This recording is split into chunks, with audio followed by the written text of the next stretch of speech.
Welcome. This is the Lifetime Cashflow through Real Estate Investing podcast. This is where you'll learn strategies to help you achieve lifetime financial freedom through real estate investment.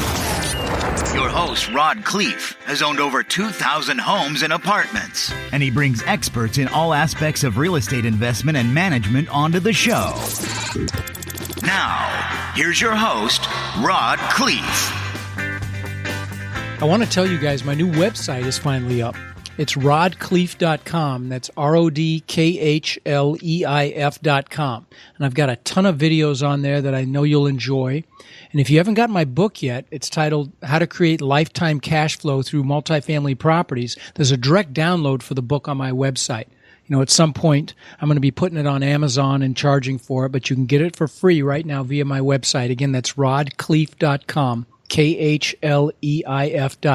All right, let's get to it. Welcome to another edition of How to Build Lifetime Cash Flow Through Real Estate Investing. I am Riyad Khleif, and I am thrilled you're here. I know you're going to get a ton of value from the gentleman we're interviewing today. My guest today is Erik Stark. Erik, I'm thrilled to have you on the show, buddy. Hey, man, thanks for having me on the show. It's my pleasure to be here and help the audience out. Absolutely. So tell me, where are you located? So I live in Boca Raton, Florida, actually, but my company operates out of Pleasant Ridge, Michigan. So I spend, my family lives down here. I spend like 2 weeks here, 2 weeks there. And kind of a split lifestyle for a while, but it's all good, man. Is that where you do your investing mostly? In Michigan, that's correct. Let's go back. How'd you get started? I mean, what got you into real estate? You're a young guy, so let's start at the beginning. Yeah, I appreciate that. That's always a great question. So I've always, now that I look back, I've always kind of been an entrepreneur. And, when I was young, I got my first job nailing pallets together and cutting lawns at 11 years old. Got into flipping dirt bikes, and I got moved into managing a detail shop, and I used to buy and sell cars for a living. And I had a buddy in high school, my business partner still to this day, Stephen Mills. We were both entrepreneurial minded, even though we didn't even really know what that meant. But he would come up to my shop, and we would have these discussions about marketing and how to buy and flip cars and things like that. And it just kind of evolved into real estate. One day he was over my house and he picked up a Rich Dad, Poor Dad book and started reading through it. And he's like, why don't we go get licensed? So we set out to become real estate agents, discovered that we were absolutely terrible realtors. You know what? I got to stop you right there, buddy. And I want to continue your bio, but that question comes up to me so often from people that I talk to, the listeners, and they're saying, I want to go get my real estate license so that I can become wealthy and make money in this business. And I will tell you, those of you listening, unless you have a niche, unless you have an incredible database or an incredible ability to attract people to you, it is a very, very difficult business. And frankly, Absolutely. From the investment side, in my opinion, it's actually a hindrance because you have to disclose that you're licensed, number one, and you're held to a higher standard. So it opens up the possibility of litigation if someone you do business with feels like they were wronged. And really, in my opinion, it's an unnecessary liability. And you're not going to learn how to do real estate.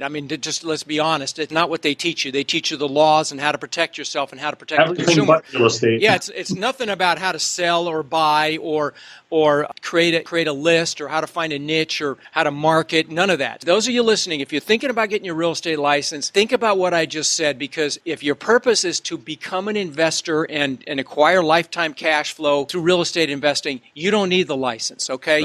There are a lot of other ways now there are some benefits of certainly being licensed. You have access to the MLS and things of that nature. But I can tell you, for me personally, I've typically always owned a real estate company, had a broker on my payroll, and there are a lot of retired old brokers out there that you can affiliate with that you don't have to get licensed. You can have that resource without actually being licensed yourself, but still have the benefits of it. So that's a conversation we can have another time. But I just wanted to throw that in since you were talking about that licensing. So please continue with your bio. Yeah. So after we had got licensed, we went and started at an old real estate brokerage and just started doing the Bresser's report and quickly determined that being realtors was not for us. Right.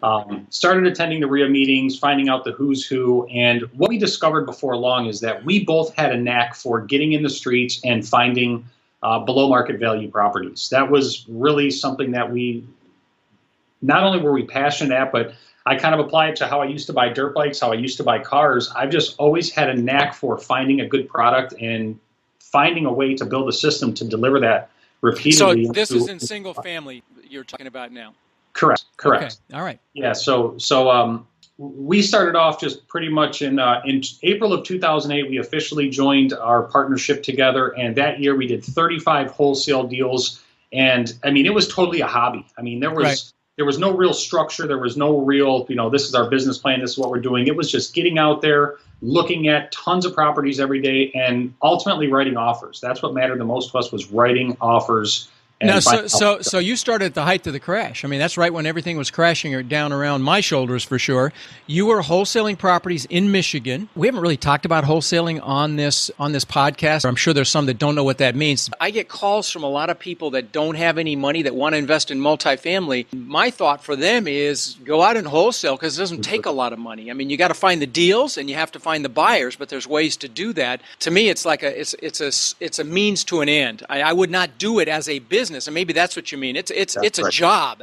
No question, it's a job. But you can make a lot of money doing it. I'm sure you made a lot of money doing it. The advantage for the young guys that call me, I get guys in their 20s call me all the time, and I don't have the money. I want to get into multifamily. I want to start accumulating wealth. My advice to them is go wholesale. Go do that to make some money, realizing that it's a means to an end, that it's not, you're not going to do it the rest of your life. You're going to do it so you can make the money to invest. I agree with absolutely what you said. It's just a tool. And what I meant by that is looking back at the several hundred deals we've done, if we would have just kept a little bit more instead of take the fast. Okay. You were sorry you got rid of them. Now, see, that's a different conversation, and that happens when you wholesale because you're going to get great deals for other people, and you can be like, why didn't my dumb ass hold on to that property and have it now? And look what it's worth now. And I made $5,000 and he made $80,000 or whatever years later. Now that's a different conversation. But for those of you listening, I've got a surprise, and this is going to come up as a big shock to any of my listeners. But I'm actually doing something for you guys that need money, and I've got something for you that's going to cost next to nothing that's going to help you get started. And that's my teaser for that. And this is the first time I've ever mentioned it. But since we're on this conversation, I will mention it. And it'll be coming out before too long. But you started wholesaling. You realized it was a job. What happened then? Then we started to get more into, that's where I'm more of a lifestyle-driven person where my business partner is a visionary.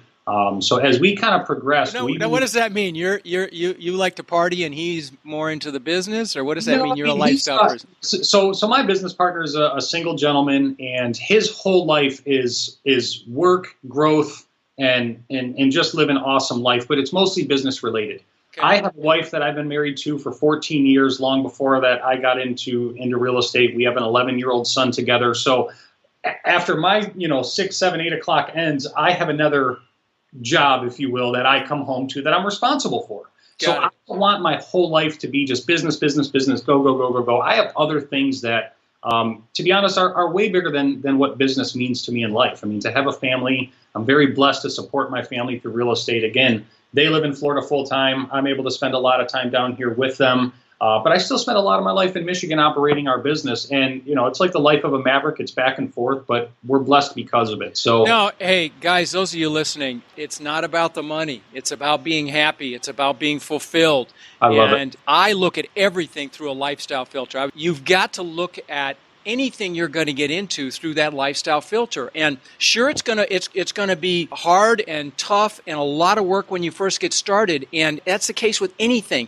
But after a while, you've got to settle into something that you can live with where you have that balance. And those of you that listen to my driving force tips, I did one on balance. It's so critical. And I can just see your vision boards behind you, buddy. That is awesome. So yeah, you've got two vision. Those of you, we're actually doing this on video. Those of you listening on iTunes, it'll probably be on YouTube here fairly quickly. I can see his vision boards behind him. Good for you. I've probably got 10 myself, and absolutely. That's awesome. Anyway, so you realized that there was more to life than killing yourself wholesaling properties and letting other people make all that money. So what was next? So then we just started to raise a lot of private money.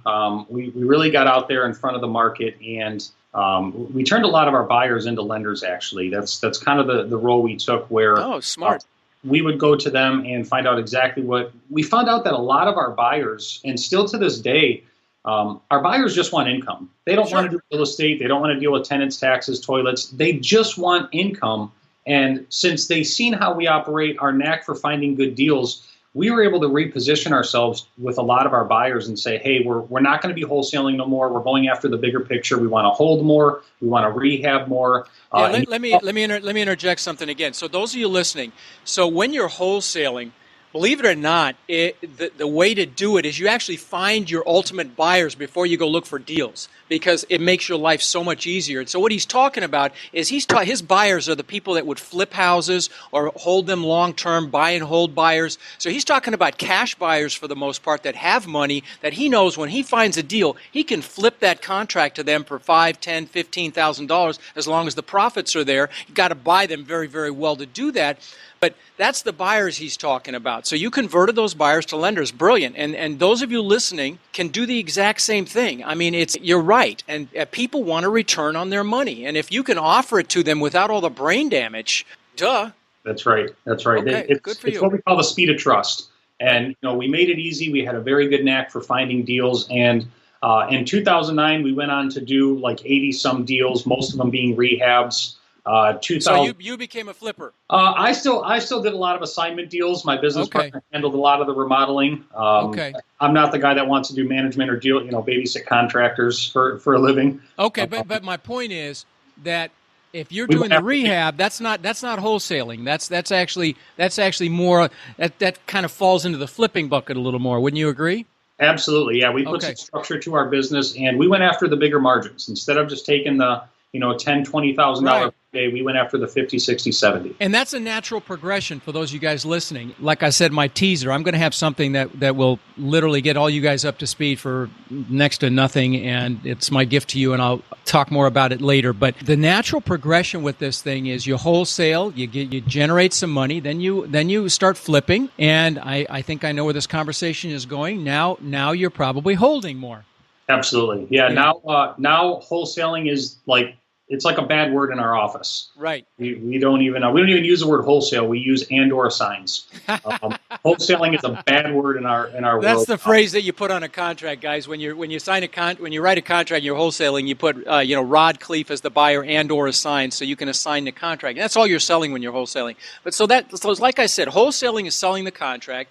Then you buy the property, you fix it up, and you sell it. That's flipping, much bigger margins, lots more money. Of course, more work, and you've got to have some resources. And so you turn those buyers into lenders, and I'm sure you take good care of them on those deals, and short-term money to flip a property. And any of you listening can do the same thing. And then you realize that the real money is buying and holding on to these things and developing cash flow for life, so you don't have to work the rest of your life. I mean, you get to a point where you've got enough passive income coming in, and the people listening to this show, I believe that's what they're interested in. Let's get into that now. So you flip.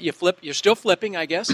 Is that correct? Absolutely. We still flip to pay our bills, and it just came time to where we didn't want to do the 70, 80, 90, 100 deals a year anymore. Mm-hmm. We wanted to do 25. So in 2011, 2012, we set out to create what's called our top 100.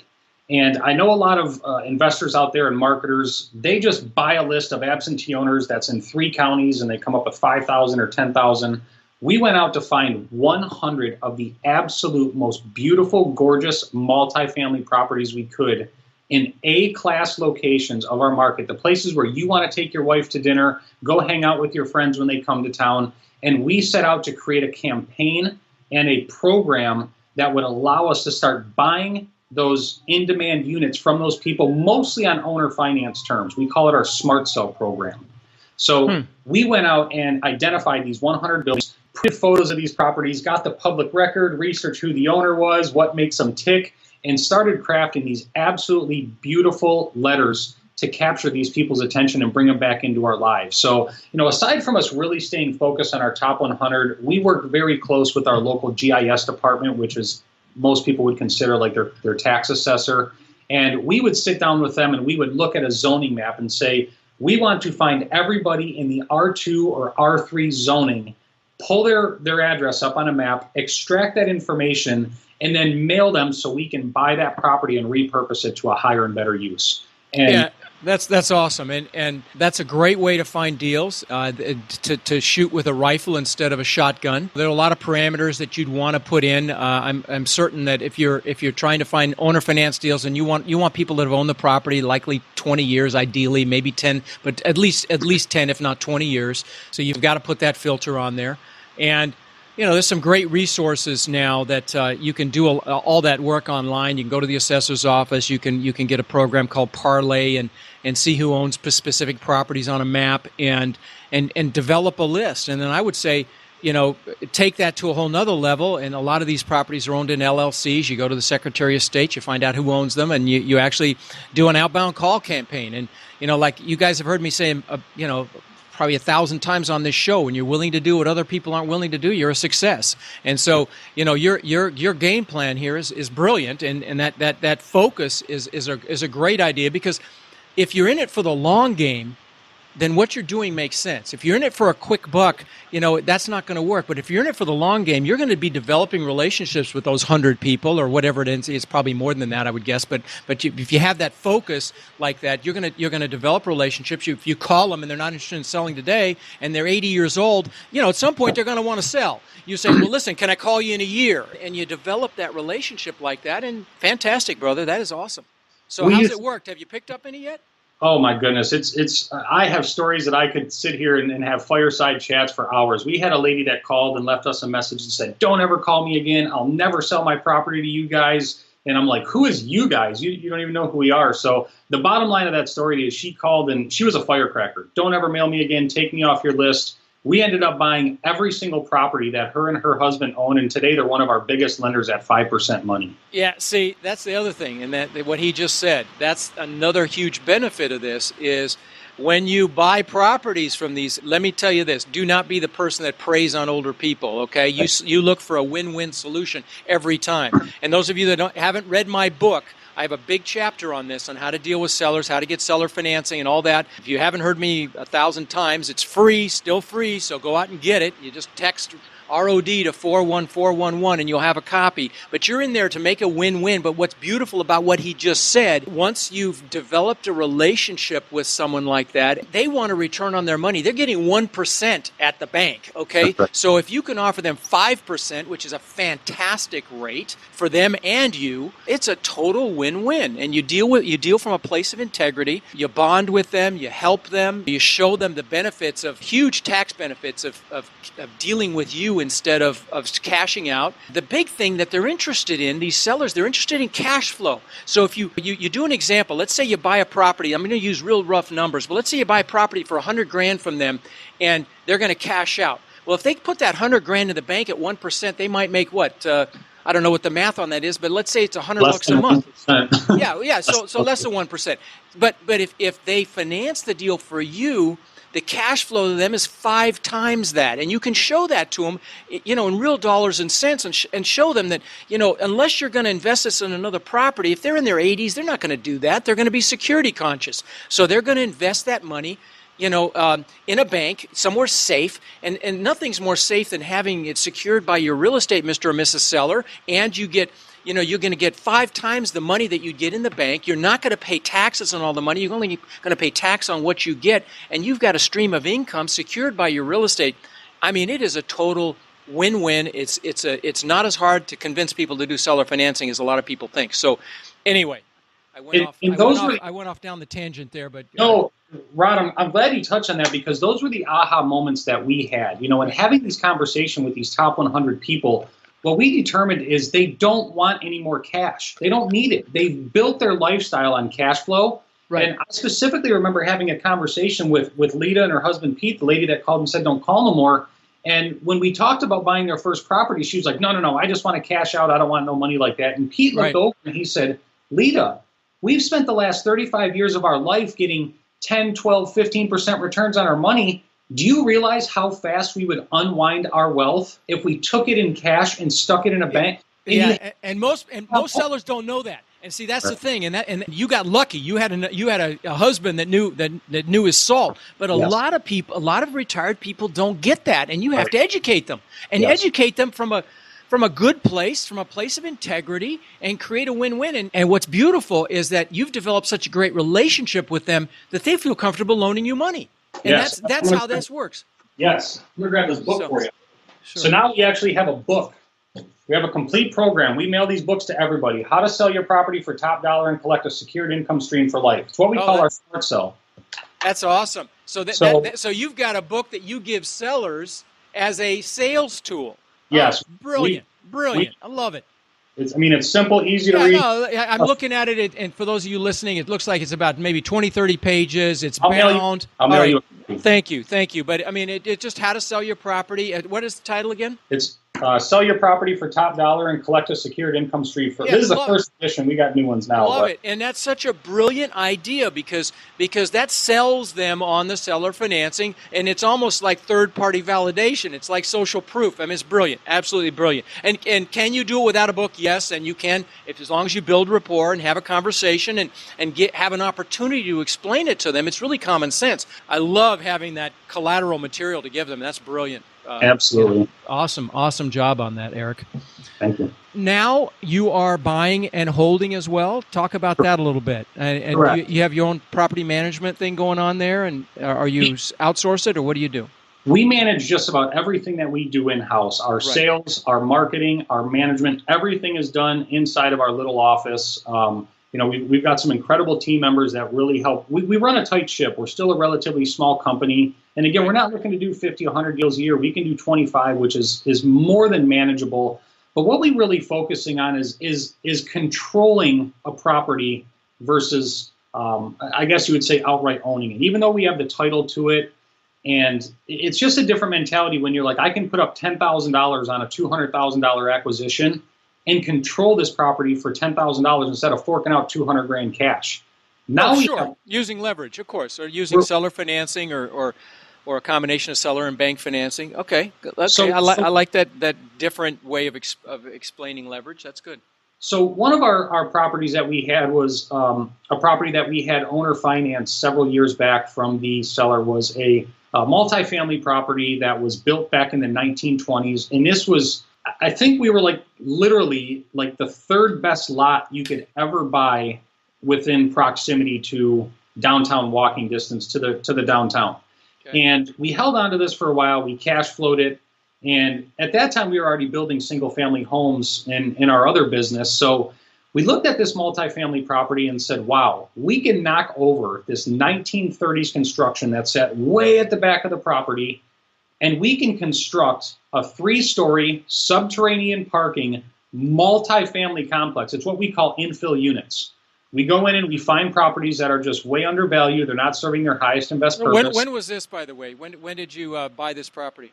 So we had bought this back in 2010, and we officially knocked it down and built it in 2013. Wow. How many units? This was just a 4-unit property that was right in downtown, but it was the aha moment. Okay. So now we're looking to do the same thing, and we just had a city development meeting where we thought we could put 36 units. Turns out we can put 54. Oh, that's beautiful. Oh, that's by the way, guys, whenever you can increase density on a property, that's like go open a bottle of champagne because you just made a lot more money. So you're taking a different approach than other people that I've interviewed, which is, I'm really glad that we're talking about this. So rather than buying existing, you're looking at infill opportunities near downtown, which you guys have heard me talk about, the incredible opportunities near downtown areas, especially if they're gentrifying. If the Starbucks goes in, if the music store goes in, if the stuff like that goes in, those are incredible opportunities. And if you can find multifamilies, if properties that are zoned multifamily, and then increase density, like you just said, where you get more units on the property, holy cow, that's a home run. Good for you.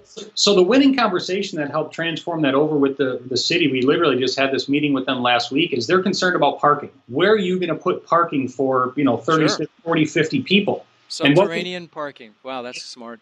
And what we mentioned on top of doing the subterranean parking or underneath the first structure is we are going to dedicate 2 spaces at the front of the building where there will be an Uber driver there 24 hours a day, always ready, because I got to tell you, I travel a lot. And I don't need to rent a car when I go to downtown anymore.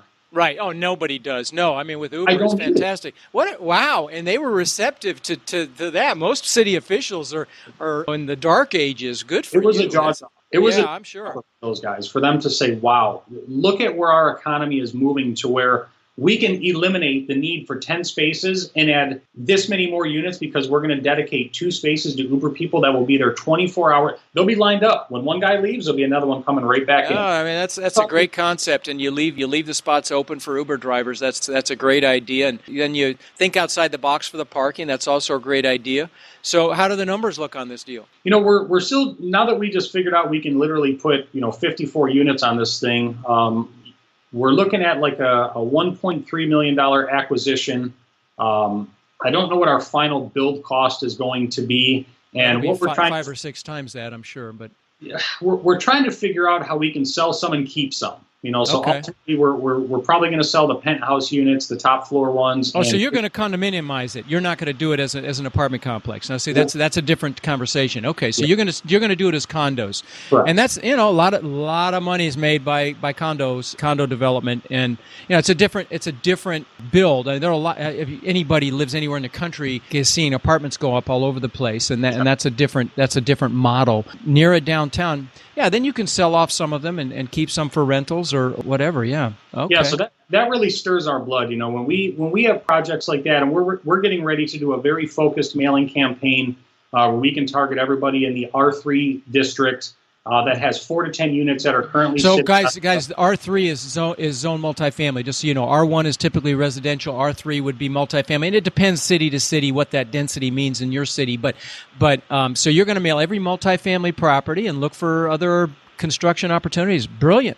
I mean, guys, I hope you're taking notes. This is good stuff. And if you're near a downtown area that's got possibilities, could still have some rough property, but you're seeing stuff coming in, I can't tell you how much money you can make in an area like that. I mean, I saw that happen in Denver, and maybe you've heard me talk about it before. I could buy whole blocks of houses for $20,000 a house, and those things are now $400,000 a piece. I mean, that's what's possible when a downtown area gentrifies. And for you to go in there and build new construction, people, they love that eclectic lifestyle, that bohemian, that really they can walk around, and millennials love that. They love to be close to a downtown area and the action of it, and love it, buddy. Good work. It all starts with a great location. You can't you can't do this if there's nobody wanting to come to town to eat there on Friday night. You want to be in location, real estate 101.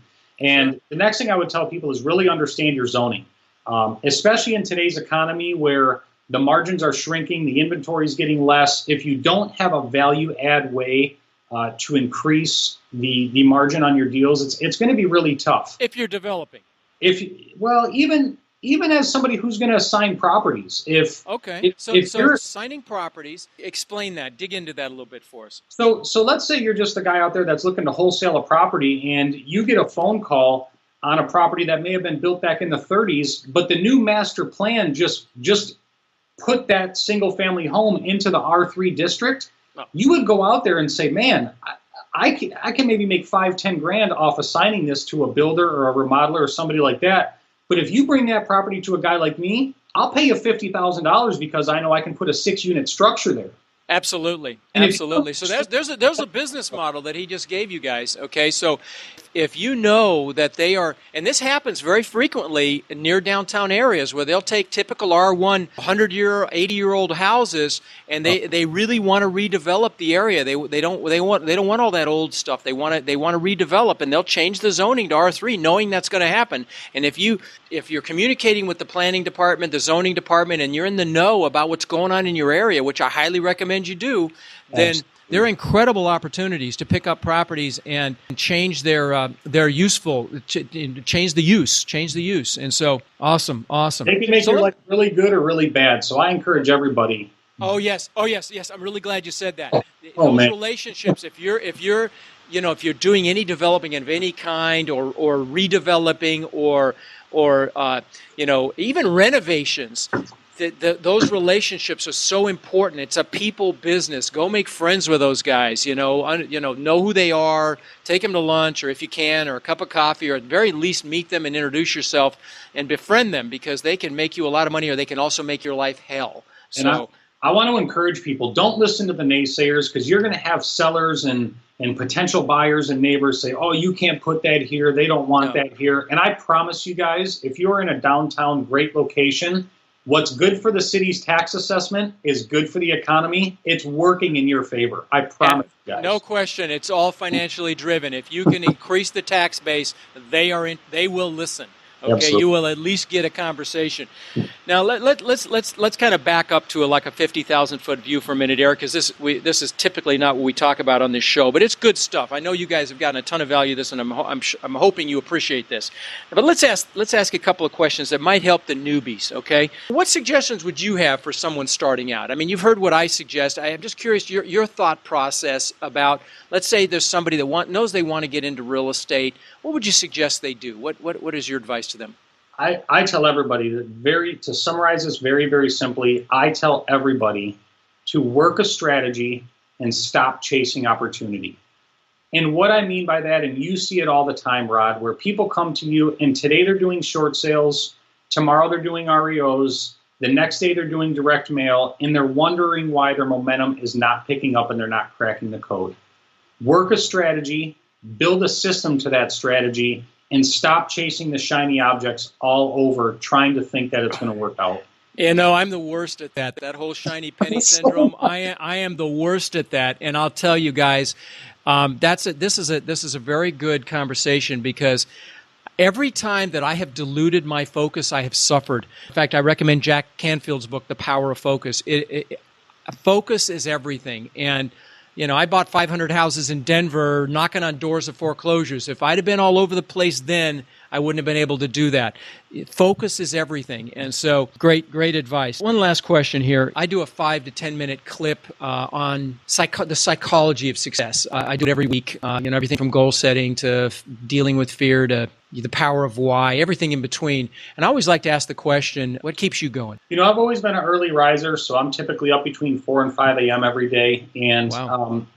I just know that it's what I call the airplane principle. And if any of you guys ever pay attention when you're sitting on an airplane and they say, in the event that you're going to crash, put your own breathing apparatus on first before you try to help people around you. And I apply that to my life.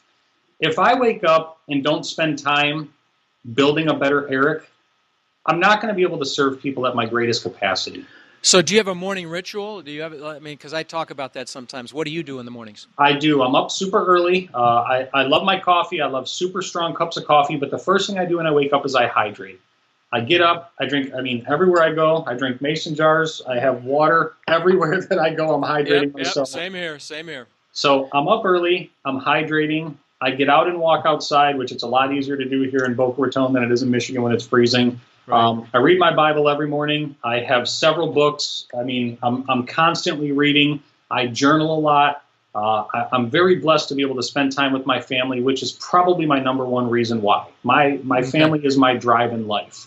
Yeah, that's awesome. I saw a picture. You have a beautiful family. I talk about my morning ritual sometimes, and I just want to share that since you shared yours. I really love to sit, and you guys have heard me talk about manifesting and visualizing what you want in life. And I see you've got pictures of what you want. If you saw my office, you'd see pictures of the things that I want in my home and my exercise room.